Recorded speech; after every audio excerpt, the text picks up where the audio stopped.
मुखी विठू नामाचा गजर आणि त्याचबरोबर आस लागलेली विठुरायाला पाहायची। अशाच पद्धतीने कोल्हापुरातून देखील असंख्य वारकरी असतील आणि भाविक आहेत जे कोल्हापूरच्या म्हणजेच प्रति पंढरपूरच्या दर्शनाला निघतात। नमस्कार, मी दुर्वा दळवी तुमचं सगळ्यांचं स्वागत करते। आज आषाढी एकादशी आणि आषाढी एकादशीनं निमित्त आपण पाहतोय की भक्तिमय वातावरण आहे जे कोल्हापुरातील कुईखडी या ठिकाणी निर्माण झालं।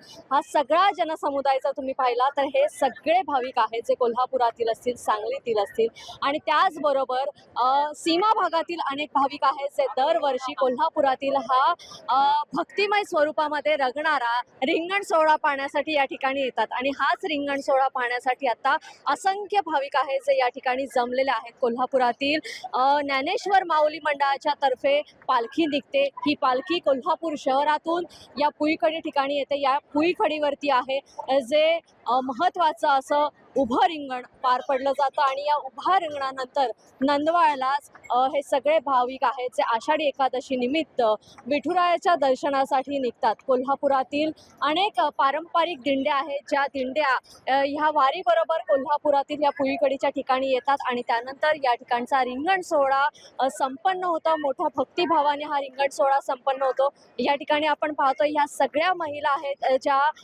भजन कीर्तनामध्ये तल्लीन झालेल्या आहेत। विठू नामाचं गजर हा मुखातून होत आहे आणि त्याचबरोबर या ठिकाणी रिंगण सोहळ्याची आतुरतेने हे सगळे भाविक आहेत वाट पाहताना आपल्याला पाहायला मिळतात। आबालवृद्ध आहेत जे ह्या रिंगण सोहळ्याची आस मनी धरून या ठिकाणी आलेले आहेत आणि अवघ्या काही क्षणामध्ये या ठिकाणी रिंगण सोहळा पार पडणार आहे आणि या रिंगण सोहळ्याची दृश्य देखील आपण पाहणार आहोत। मात्र कोल्हापूरमध्ये ज्या पद्धतीने आषाढी एकादशीला पंढरपूरचं महत्त्व आहे त्याच पद्धतीने कोल्हापूरच्या नंदवाळच्या प्रति पंढरपूरचं महत्त्व आहे जे खूप मानलं जातं आहे। करवीर म्हणजेच दक्षिण काशी आणि ह्याच दक्षिण काशीमधील हे नंदवाळ आधी नंदापुरी आणि मग पंढरपुरी अशा पद्धतीने ही भावना वारकऱ्यांच्या मनामध्ये आणि त्यामुळेच कोल्हापुरातील हजारो वारकरी आहेत जे नंदवाळच्या विठुरायाचं दर्शन घेतात आणि याच ठिकाणी आम्हाला विठ्ठल गवसला अशी भावना त्यांच्या मनामध्ये आषाढी एकादशीला विठुरायाचं दर्शन घेतल्यावरती असते।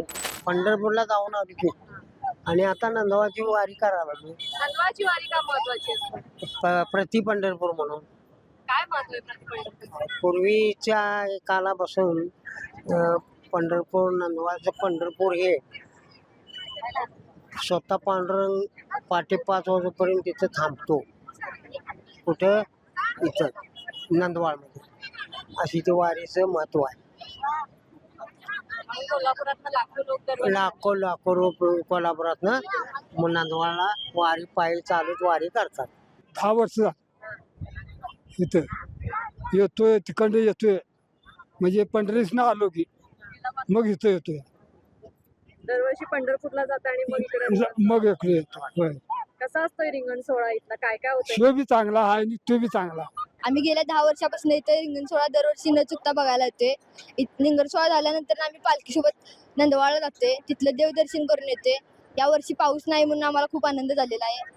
अखंड विठू नामाचा गजर आहे जो कुईखडीवरती घुमतोय आणि त्याचबरोबर विठुरायाच्या दर्शनाची आस आहे या सगळ्याच भाविकांना लागलेली आहे आणि त्याबरोबरच कुईखडीच्या या मैदानावरती होणारी गर्दी आहे जी पाहण्यासाठी लाखो भाविक आहेत कुईखडीचं रिंगण पाहण्यासाठी आलेले आहेत। या सगळ्या गर्दीवरती नियंत्रण ठेवण्यासाठी आणि त्याचबरोबर या सगळ्या गर्दीवरती आहे जे लक्ष ठेवण्यासाठी पोलीस प्रशासनाकडनं ड्रोनची नजर देखील आहे आणि त्याचबरोबर खूप मोठ्या प्रमाणावरती पोलीस बंदोबस्त देखील या ठिकाणी तैनात करण्यात आलेला आहे आणि जी होणारी गर्दी आहे या गर्दीवरती योग्य पद्धतीने नियंत्रण आणि नियोजन आहे जे पोलीस विभागाकडनं करण्यात येत आहे आणि येणाऱ्या भाविकांना देखील आवाहन केलं जात आहे की योग्य त्या पद्धतीने या ठिकाणी रिंगण सोहळा पाहण्यासाठी थांबावं जेणेकरून होणारी गर्दी आणि चेंगराचेंगरी आहे ही टाळता येईल। त्यामुळे संपूर्ण या रिंगण सोहळ्यावरती पोलीस विभाग असेल आणि त्याचबरोबर जे येणारे भाविक आहेत त्या सगळ्याच भाविकांवरती ह्या ड्रोनच्या माध्यमातून देखील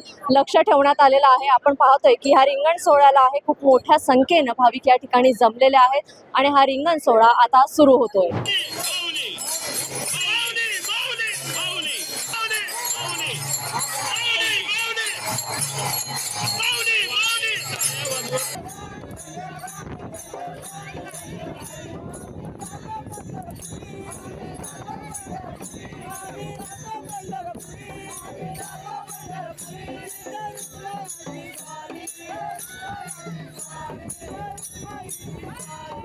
आधी नंदापुरी मग पंढरपुरी अशी भावना मनामध्ये घेऊन याची देही याची डोळा आपल्या विठुरायाला पाहण्यासाठी हे सगळेच वारकरी आणि भाविक आहेत जे आषाढी एकादशी निमित्त कोल्हापुरातील नंदवाळमधील प्रति पंढरपूर या ठिकाणी आता रवाना झालेले आहेत.